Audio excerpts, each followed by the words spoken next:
Good day, class. I'm Amormia C. Perez, and I'm excited about the topic that we'll be discussing today. It's all about the notions of cell theory. But first, let's have a look at the world of the cell. Let's go. So we are now here at the world of the cell. As you can see, we have a different parts of the cell. So now let's proceed to the concepts of cell theory. It is unbelievable how they saw the cell, right? Because the cell is the smallest structural and functional unit that may live on its own in living organisms. So now, let's define what is the cell. It states here that cells are the smallest functional unit in all living beings, according to science, as what I've said earlier. Living things are made up of one or more cells, and cell is the basic unit of life, and cells develop from pre-existing cells, according to the cell theory.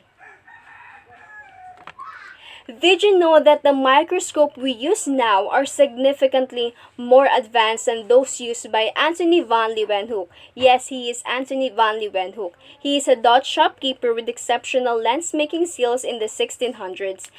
It says here that he observed the movements of protista, which is single-celled organisms, and sperm, which he dubbed animalcules. So, before that, I have a trivia for you, class. When we say animalculus, it is an old term for microscopic organisms that included bacteria, protozoans, and very small animals. So that is Antony van Leeuwenhoek. Next is Robert Hooke. I know that you're all familiar with this experimental scientist. He published his books Micrographia in 1665, and it was the first book in English to show observations made under a microscope. He observed cork tissue via lens. Robert Hooke noticed box-like structures and created the name cell. Van Leeuwenhoek discovered the bacteria and protozoa in 1600, so that's their differences. Other scientists were able to see some components inside cells because of advancement in lenses, microscope architecture, and staining procedures. So next is, scientists are now two when it comes to unified cell theory. Botanist Matthias Schleiden on the right side and biologist Theodor Schwann on the left side were investigating tissues in the late 1830s when they presented the unified cell theory. Yes, both of them presented the unified cell theory. And unified cell theory has three main components. The first one is that all living things are composed of one or more cells. The second one is the cell is the basic unit of life. And the last one is new cells arise from existing cells. Spontaneous creation, also known as abiogenesis, was hypothesized by Schleiden and Schwann as a process for cell organization. However, it was later disproven. The next one is Rudolf Virchow. In 1855, he further developed his ideas by publishing his famous aphorism, Omnis cellula e cellula. Again, Omnis cellula e cellula, meaning all cells only arise from pre-existing cells, which became part of the foundation of the cell. So, when we say cell theory, it has it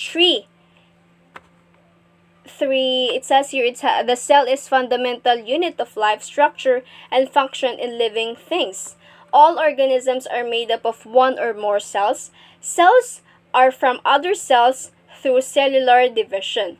However, the portions of hypothesis that had nothing to do with the cell origins withstood scientific investigations and are now largely accepted by scientific community. So, the three things that I've said earlier was the parts of current cell theory, and they are widely recognized.